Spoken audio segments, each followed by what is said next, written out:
인구 8,433만, 수도 앙카라, 중동에 위치한 99%가 이슬람교인 나라 터키는 한국의 형제국가로 잘 알려져 있죠. 형제국가가 된 가장 큰 요인은 터키가 6.25 참전국으로 한국에 많은 도움을 주었기 때문인데 2018년 6월에 개봉했던 한국 터키 합작 실화 바탕 영화 아일라라는 작품에서 이 이야기를 다루고 있습니다. 주인공 슐레이만은 터키에서 파견돼 6.25에 참전했다가 전쟁통에 부모를 잃은 5살 소녀를 만납니다. 그 소녀에게 터키어로 달을 뜻하는 아일라라는 이름을 붙여주고 딸처럼 보살펴주는데 처음에는 서로 말도 안 통했지만 보고만 있어도 의지가 되고 삶의 이유가 되었던 두 사람이었죠.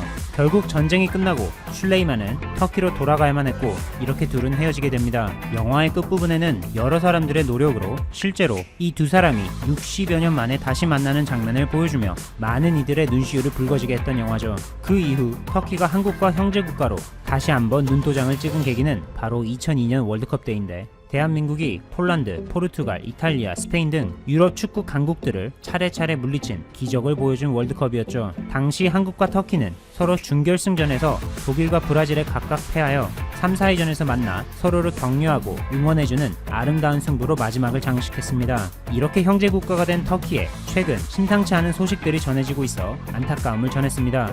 월드오미터에 의하면 3월 10일 전까지만 해도 확진자 0명이었던 터키에서 지난 5월 3일 기준 총 확진자 수가 무려 12만 4,375명, 사망자 수는 3,336명으로 사태가 악화됐습니다. 심지어 가장 심할 때는 하루에 5,138명이 확진 판정을 받는가 하면 최근 일주일 동안 일일 신규 확진자 수가 2,000명대로 그 확산세가 줄어들지 않고 있는 상황이죠. 엎친 데 덮친 격으로 99%가 이슬람교인 터키에서는 이러한 상황에 라마단이라는 가장 중요한 종교 행사 중 하나를 맡게 되었습니다. 이 라마단은 기본적으로 약 한 달가량 해가 떠 있을 때 금식을 하는 것을 말하는데 해가 진 후 많은 사람들이 다 같이 모여 성대한 만찬을 즐기는 이프타르라는 문화가 있어 우려가 심한 것이죠. 올해의 라마단은 4월 24일부터 5월 23일까지로 터키 정부는 라마단 첫 주인 지난 23일부터 26일까지 4일 동안 이스탄불과 앙카라를 비롯해 주요 31개 주에 통행 금지령을 선포했습니다. 3월 10일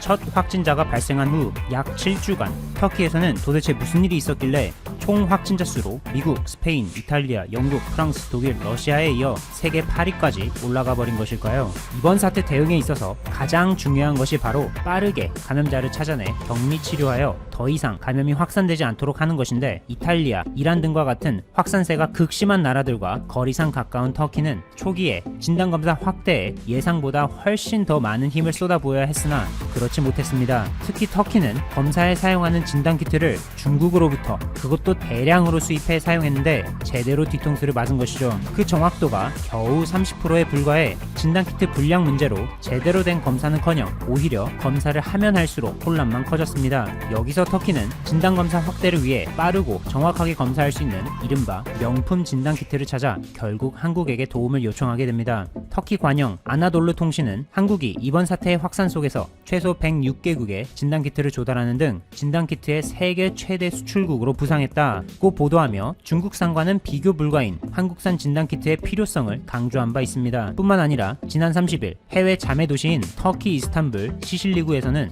한국 서울 서초구에 이번 사태 대응 노하우를 배우고자 요청합니다. 이는 프랑스 파리의 요청에 이어 두 번째로 조은희 서울 서초구청장은 무하메르 캐스킨 이스탄불 시실리구청장과 화상통화를 통해 해외 입국자 전원검사, 확진자 동선 공개, 다중이용시설 휴업 지원금 등의 이번 사태 대응에 있어 전반적인 행정 전략을 공유했습니다. 형제국가인 터키에 대한 한국의 도움은 여기서 끝이 아니죠. 감염 확산세가 심각해지자 해외로부터의 유입을 막기 위해 모든 국제선 항공편 운항을 사실상 중단했던 터키에 한국 정부와 기업이 함께 노력하여 결국 예외적으로 하늘길이 열리게 만드는 마법을 부렸습니다. 먼저 한국의 다국적 자동차 기업 현대차는 터키 법인 현대 아산 오토모티브를 통해 터키 정부에 30만 유로를 기부했고 터키 정부는 이 기부금으로 한국에서 8만 명분의 의약품 및 의료 장비를 구매하게 되죠. 그리고 지난달 13일 아시아나 항공 특별기 편으로 4만 5천 명분의 의약품을 먼저 싣고 터키 이스탄불 공항으로 나라가 전달해줍니다. 이 비행기의 귀국길에는 터키에 발이 묶였던 한국인 147명을 태우고 돌아올 수 있었고 나머지 3만 5천 명분의 의약품을 실은 특별기를 다시 보내는데 이때 현대차와 협력사의 기술진 142명이 이 특별기를 타고 터키에 갈 수 있었습니다. 결국 현대차의 기부와 한국의 의약품 지원을 통해 터키의 감염 확산세를 둔화시키는 데 도움을 주고 발이 묶인 한국민의 귀국길을 열었으며 터키 진출 한국 기업의 경제 활동을 이어나갈 수 있도록 만드는 등 일석삼조의 쾌거를 거둔 마법이었습니다. 물론 이번 성과의 배경에는 한국 정부의 특급 외교가 있었습니다. 멕시코, 인도네시아, 한국, 터키, 호주로 이루어진 믹타 5개국은 의장국인 한국의 제안으로 이번 사태 관련 공동 성명을 발표했습니다. 여기에는 각국의 방역 조치를 저해하지 않는 범위 내에서 필수적인 경제 활동을 위한 사람과 물자의 이동을 허용할 필요성을 고려한다는 내용이 포함되어 있어 이번과 같은 일석삼조의 쾌거를 이루는데 뒷받침한 것이죠.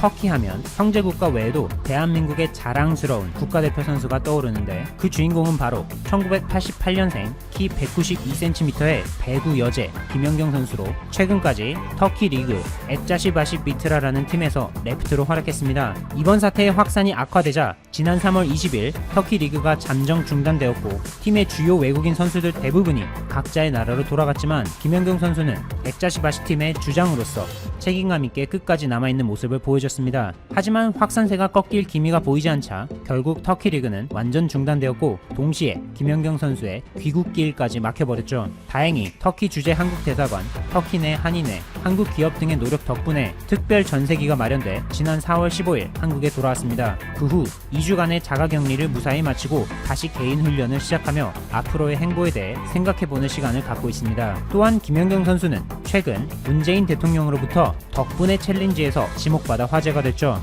문재인 대통령은 배구 코트에서도 자가격리에서도 월드클래스의 품격을 보여주고 있다며 김연경 선수를 지목했습니다. 이에 김연경 선수는 덕분에 포즈를 취한 사진과 함께 SNS에 문재인 대통령에게 지목을 받아 영광스럽고 감사드린다. 우리나라의 이번 사태 대처 능력에 대해 해외에서 극찬이 끊이질 않고 있다. 주변 외국인 친구들이 한국을 대단한 나라라고 칭찬할 때마다 대한민국 국민이라는 것이 자랑스럽다. 이는 정부의 훌륭한 대응과 의료진들의 희생 그리고 헌신 덕분이라고 생각한다. 다 함께 이겨내자. 라며 다음 주자로 개그우먼 김숙, 배우 강소라, 축구선수 백승호를 지목했습니다. 참고로 덕분에 챌린지는 이번 사태에 대응하여 말 그대로 덕분에 고마운 사람들에게 존경이라는 의미의 수어 동작과 함께 감사의 한마디를 전하는 캠페인입니다. 오늘도 제 방송을 들어주셔서 진심으로 감사드립니다. 바쁘시겠지만 좋아요, 알람, 구독 한 번씩 꼭 부탁드립니다. 저에게 정말 큰 힘이 됩니다. 자, 오늘의 제목, 러시아도 중국 LNG선 손절, 중국 덕에 한국 각타르 LNG선 수주 확률 또 상승, 답없는 중국, 일본 조선업의 현실이란 주제로 여러분들과 한번 이야기를 나누어 보도록 하겠습니다. 오늘은 중국이 좀 중국한 이야기입니다. 벌써 중국이 조선업과 관련해서 문제를 크게 두 번째 일으켰는데요. 특히 생명과 납기 그리고 품질이 꼭 수반되어야 하는 이 조선업에서 사실상 중국의 조선업 현실을 여실히 보여주고 있어 세계 조선 선주들이 충격에 휩싸였습니다. 좀 더 깊게 들어가 보겠습니다. 7일 조선업계에 따르면 프랑스 선사인 CMA CGM이 2년 전 2017년 중국 선박공업 CSSC에게 발주했던 9척의 LNG 추재인 컨테이너선이 선주가 요청한 시기에 제대로 인도되지 못했다는 발표가 일면서 파문이 일고 있습니다. 특히 LNG 추진선 인도 납기가 한 차례도 아닌 두 차례나 인도가 지연되었는데요. 그런데 이렇게 납기가 지연된 문제가 굉장히 충격적입니다. 바로 배를 만들 수 있는 기술력이 부족한 것이 바로 그 원인입니다. 이런 인도 지연의 문제에 있어서 대부분의 원인은 선주에게 있었습니다. 바로 선주들이 금융적인 문제로, 즉 돈을 주지 못해서 조선사에게 대금을 지급하지 못한 경우를 제외하고는 인도 지연이 생기는 일은 굉장히 이례적인데요. 동일한 사양의 선박을 9척이나 발주한 상황에서 금융적인 문제도 아닌 이런 기술적인 한계에 다다라 납기를 못 지키는 모습을 통해 우리는 중국의 LNG 추진선 건조 능력과 기술적인 면에서 얼마나 중국이 뒤처지고 기술이 부족한지 우리는 알 수 있습니다. 실제 이 선박의 납기 지연과 관련한 소식이 퍼지기 전부터 우리나라 조선 업체들은 실제 중국이 해당 LNG 추진선을 수주함에 있어서 과연 중국이 LNG 추진선을 건조할 능력이 있는지 라는 의문을 많이 품었었습니다. 당시 우리나라의 기술과 관련해 적절한 가격으로 입찰을 했지만 중국의 저가 공세에 프랑스는 결국 중국을 선택했었는데요.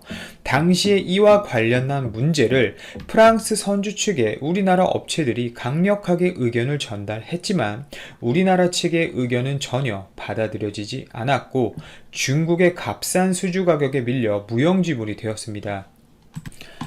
또한 실제 선박이 다 만들어지고 인도가 된다 하더라도 실제 과연 정상적인 운항이 제대로 되지 않을 것이란 의견도 난무했었는데요. 이런 걱정을 하기도 전에 만들지도 못하는 중국의 모습을 보고 프랑스는 한국을 선택하지 않고 단지 싼 맛에 중국에게 이를 맡기고 큰 후회를 하고 있습니다. 실제 CSSC가 프랑스의 LNG 추진선을 수주한 시점인 초기에 우리나라 선박 업체들에게 협력을 요청했지만 당시 많은 우리나라의 조선업 엔지니어들이 중국과의 접촉을 통해 인력난을 겪고 있었고 또한 LNG 추진선과 관련해 최고의 기술을 갖고 있었던 우리나라 업체들이 중국과 협력을 할 경우 우리나라의 LNG선 건조 능력이 그대로 중국 조선사들로 넘어갈 수 있다는 우려에 우리나라 업체들은 단 한 곳도 응하지 않았었습니다. 중국의 조선업 사고는 이번뿐만이 사실 아닙니다. 첫 번째 굴욕도 아닌 두 번째 굴욕인데요. 일전에 제가 중국 조선업의 현실에 대해서 설명해 드린 적이 있지만 실제 중국 국영 조선사인 후동중화 조선사가 만들었던 글래드스토노라는 LNG 운반선이 바다 한가운데서 멈춰서는 일이 있었습니다.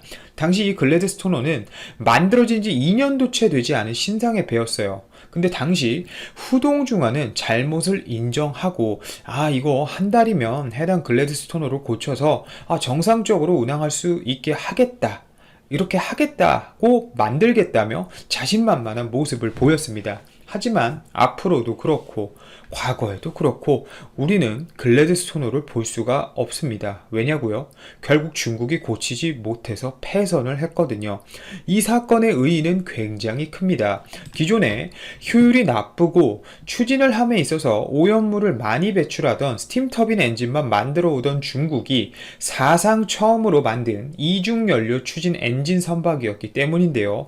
그리고 글래드스토너가 패선된 이유는 바로 이 이중연료 추진 엔진의 결함 때문이었습니다. 당시 해상보험협회에서 청구된 비율 확인 시 약 90%가 중국 배로 인한 보험금 청구였고 안 그래도 이런 문제로 중국산 배에 대해 불신이 생기고 있었던 판에 방금 말씀드린 글래드스토너로 인해 중국 조선업에 대한 불신은 세계적으로 아주 극에 달하게 됩니다. 결국 이렇게 되다 보니 중국 조선업은 더 이상 한국 조선업의 경쟁자가 될 수 없게 된 거죠. 현재 중국 조선업 수주 잔량의 약 70% 수준 이상이 자국 발주량과 크게 돈도 안 되는 벌크선 위주로 대부분 채워져 있습니다. 또한 중국 조선사들은 현재 경쟁력이 없는 경우 중국 정부로부터 보조금도 받지 못하면서 영세 업체들끼리 통폐합 및 도산을 하고 있는 상황이죠.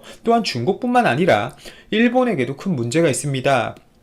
현재 LNG 추진 및 환경과 관련된 새로운 기술의 등장과 규제가 강조될수록 중국과 일본의 조선업이 설 자리가 점점 더 없어지게 되기 때문인데요. LNG선을 현재 만들 수 있다고 판단되는 나라는 세계에 단 3곳뿐입니다. 한국, 중국 그리고 일본 이렇게 3나라인데 사실상 중국은 이번 사건으로 아마도 LNG선 발주를 하려는 선주들로부터 선택지에 있어서 나가리가 될 것 같습니다. 그리고 일본 또한 우리나라에 비해 LNG선 건조 능력이 크게 떨어지는 모습을 보여주고 실제 수주량이 이를 대변하고 있죠. 조선업이 현재 전 세계적으로 불황이긴 합니다만 중국 같은 경우는 심각합니다. 특히 기술력이라는 벽에 부딪혀 중국 중국의 선박 수주량 및 인도량은 급락하고 있는데요. 이번 연도 8월까지 중국의 누적 선박 건조량은 클락슨의 발표에 의하면 약 20% 이상 줄어들었습니다. 물론 작년 2018년도에도 2017년 대비 약 15% 이상 줄어든 모습을 보여주고 있죠. 결론적으로 계속 수주 및 인도량이 두 자릿수 수준으로 뚝뚝 떨어지고 있다는 점입니다. 이런 중국의 급락하는 수주량과 인도량에 반해 우리나라는 수주 실적이 오히려 크게 좋아지고 있죠. 특히 LNG선과 VLCC 같은 고부가가치 위주로의 수주를 하고 있어 중국과 대비되는 모습을 보여주고 있는데